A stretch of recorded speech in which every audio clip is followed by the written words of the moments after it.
14 innocent people murdered in their own villages. This is Kenya News Update today. Coming up, you'll discover how terrorists struck with chilling precision and why this attack reveals a security crisis that's been ignored for years. December 29, 2025, p.m. The sun was setting over the farming communities of Za and Mubeng in Adamawa state. That's when the nightmare returned.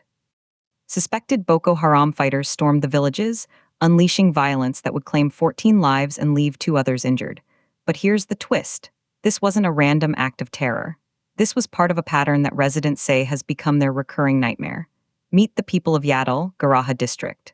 Christian farming communities whose produce feeds entire villages. For years, they've lived under constant threat. This is not the first attack, not even the second, a community member revealed.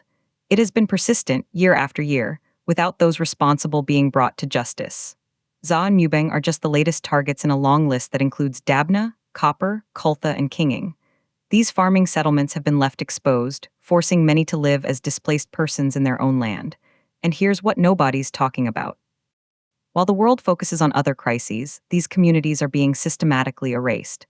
The terrorists didn't just take lives, they destroyed livelihoods.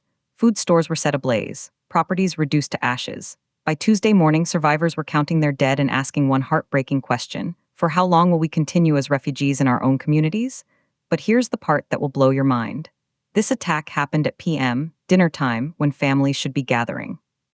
The assailants targeted elders and youths, wiping out generations in one brutal sweep. And then, something even more shocking, the government's response has been silence. Is the government not ashamed of its inability to secure its citizens?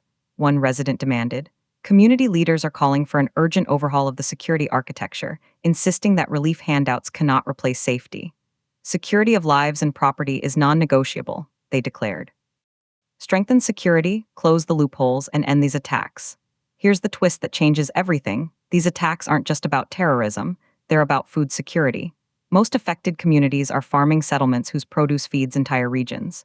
Keeping farmers in poorly supported IDP camps destroys both dignity and the food supply chain. The implications are staggering. Some say this is a security failure. Others say it's systematic neglect of minority communities. The controversy centers on one unanswered question: why can't the Nigerian government protect its own citizens? As mourning continues in Yaddle, Garaha district, residents have one final message for the world.